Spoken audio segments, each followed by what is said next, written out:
this is Haji Yusuf. Today I have a special guest. I want you guys to introduce you to. Her name is Sadia. She is the creative director, owner of Creative Studio Minnesota, and she's also the co-founder of Somali Sisters Network. But for anything, let's hear a little bit about Sadia, who she is, and about her business, the Creative Studio Minnesota. Welcome, Sadia. Thank you for having me on the show. So tell us about this thing you're running, the Creative Studio Minnesota. What this is all about. Connect that with your background and how did this come about? Yeah, that's a really good question. So for me, I was a creative by nature, innate. I was a creative since I was young, and then as I got older, my creativity kind of took front stage. So in the beginning, I think I was going for the whole kind of route, and then as I got older, I realized that I can do the same thing. I need to be challenged. I need to do the problem every day. And that is what being in the creative business allowed me. So I did end up founding the Creative Studio MN, and we work on a lot of different projects. And what did that inspiration, creative inspiration, the idea of having a business here in Minnesota, where did that come from? That is so interesting. A lot of people ask me how I end up here. I think it was just me being open to the process. It was me.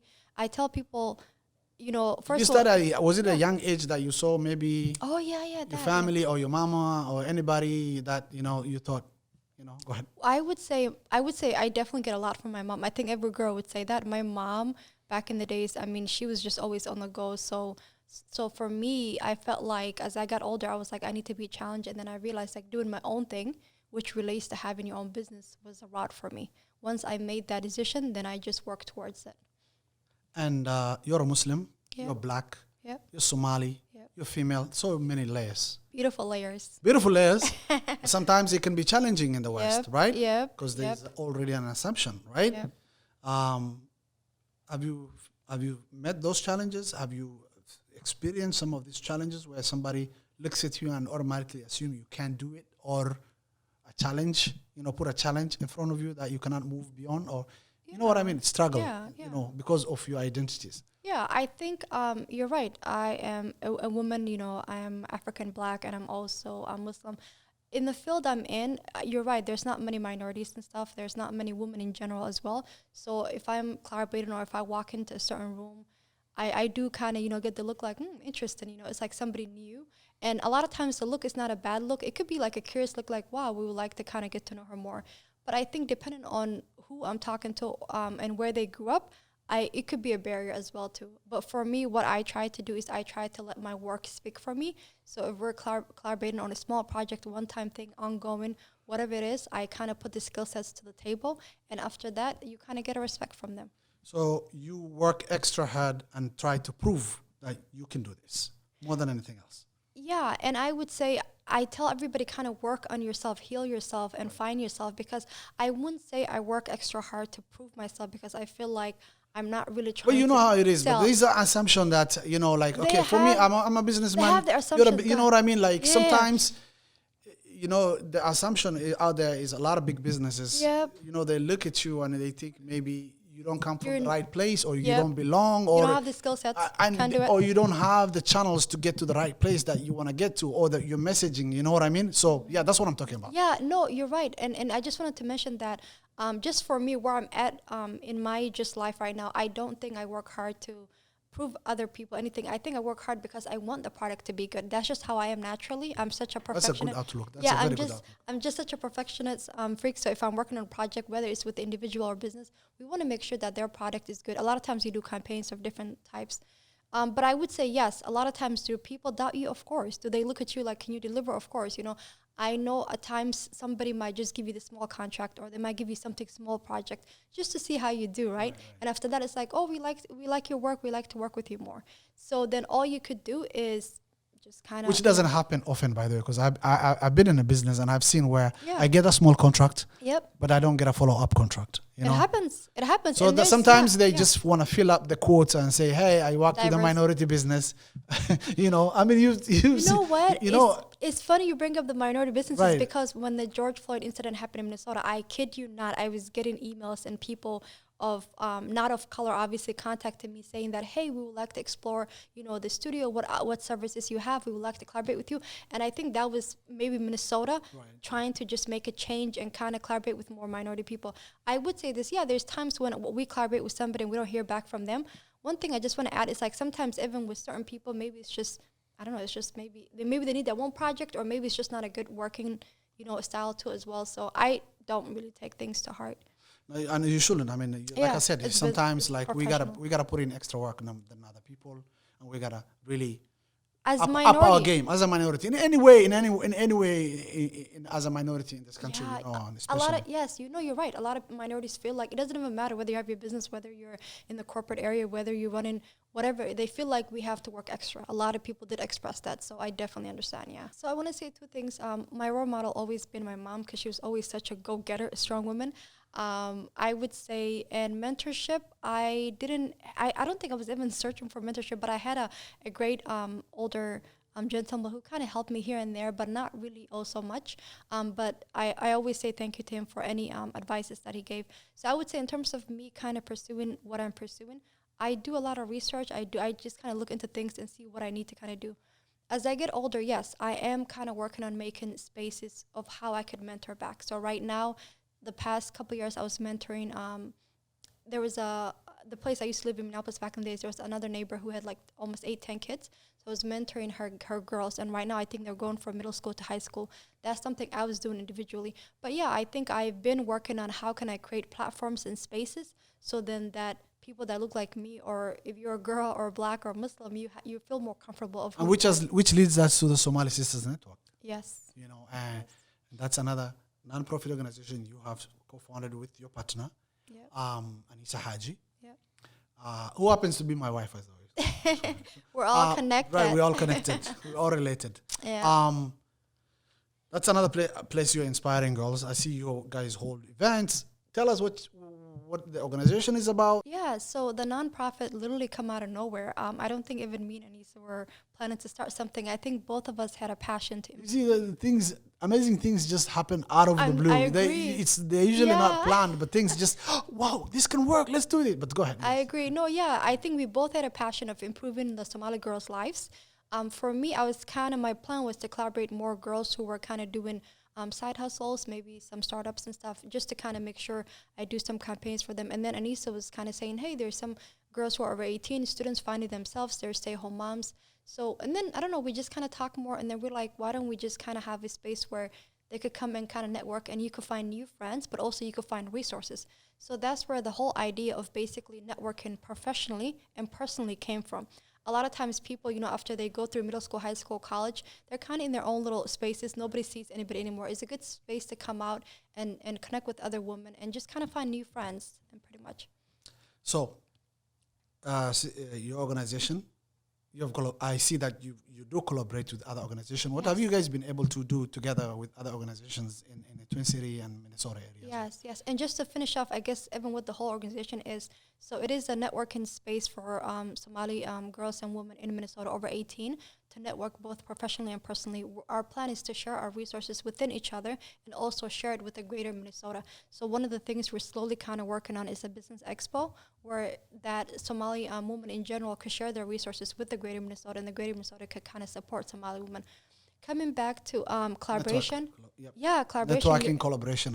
Collaboration, you're so right. So one of the things we do as a nonprofit, even though we're definitely growing, we collaborate with other nonprofits as well too. So the big thing happened when the COVID came. You guys played a big role during COVID and the shutdown. The state shutdown. Yes, we did play. Yeah, and oh my God, because there were so many other amazing nonprofits. So Somali Sisters Network was one of the nonprofits that was in the beginning the UADEC initiative. So it was an initiative, and I think later it was turned into an organization. But we were helping the elderly people in the community who were just basic on the high rises.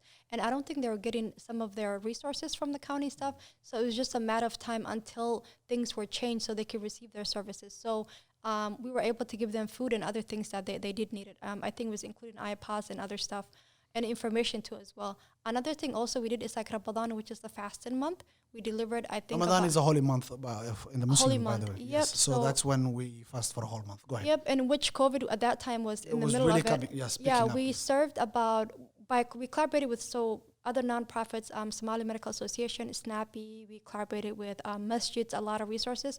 And we served about 1,000, Afro Daily too. So we served about 1,000 meals per day. I think that equal to about 30,000 meals for the month. So, and I think Small Sisters is just right there kind of helping what we can do as a community. So after that, we did also our own fun food drive.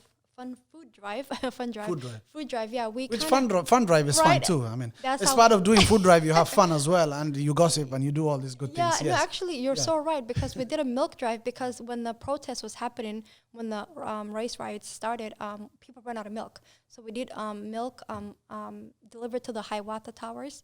And then also we collaborated with another non-profits, I think from out of state, Chicago and stuff, who was bringing food. And we were able to give food to the Horn Towers, which is on Lake Street. So we definitely try to do our parts and what we can. And we're kind of grateful. We're just a small organization growing. So girls over 18, Yep. you know, moms, right, with kids, and anybody As long above as the you have- 18. it's Yes, yes. No, and it's a really space. The reason why we wanted to create it is because, like you said earlier, we're women, we're African, we're Black, we're Muslim. We needed to have that specific space just for us, because a lot of times when you go to other places, it's just you either a woman or you either Muslim or you either There's a barrier. Exactly. There's always one barrier. You're Yep. like, okay, I want to do this, but I can't go over there because there's a Yeah. barrier. There's a barrier. Yeah. So for you, Saadia, with this what's next for you then? I mean, you have this great company you're running, and then you have this nonprofit also you're running.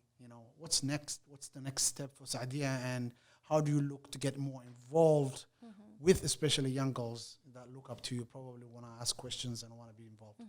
Yeah, so for me right now, so just to kind of separate with my business part, to begin with, we're actually opening the second studio.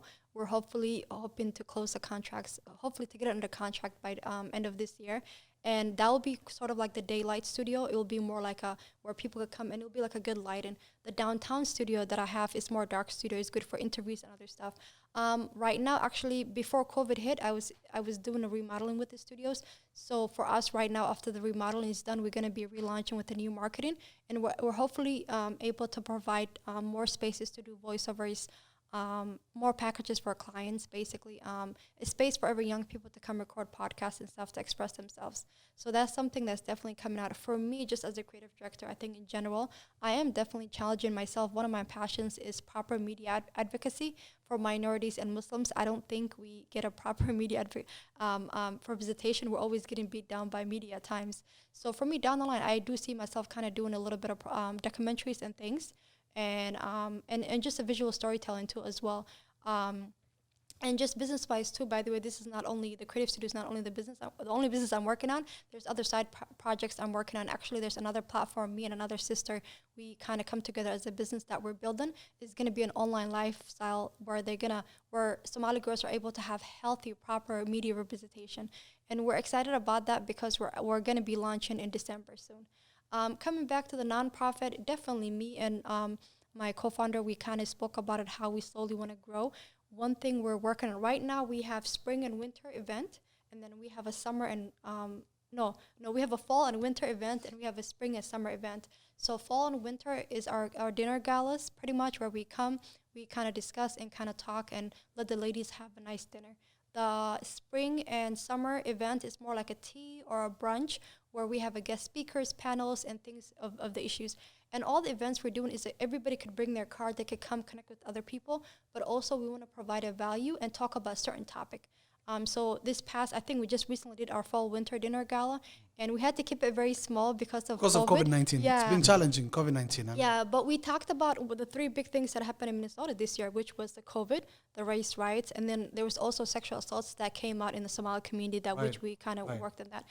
But the big thing we're working for the nonprofit is to have a summer Somali Women Business Expo. So I think that's going to be one of the first where we're able to have vendors and kind of people are able to come a half a day or a whole day and kind of just shop from the Somali woman. And this is part of the initiative of putting money back into the Somali woman and also just providing exchanging services with the greater Minnesota. That, ladies and gentlemen, if you're listening to the Minnesota Experience, is Saadia. And we having this great conversation. Thank you I for hope having to have me. this. I hope we continue having this conversation as Yes. time goes by, and when new things open up and opportunities open up, and we can continue building on this from here. That was none other than Sadia, ladies and gentlemen. You've heard from her. Go support her. Go support them, and I'm gonna share more information with her about Sadia. So thank you for joining me today. I really appreciate it. Thank you. Thank you for watching Minnesota Wired. Let's ride. Today's program is sponsored by Hami Express. Do you want to send money to Africa? You can do so with Hami Express. Hami Express is an online transfer service that sends money securely with few clicks for family and friends abroad. It is supported by App Store and Android phone. Download Hami Express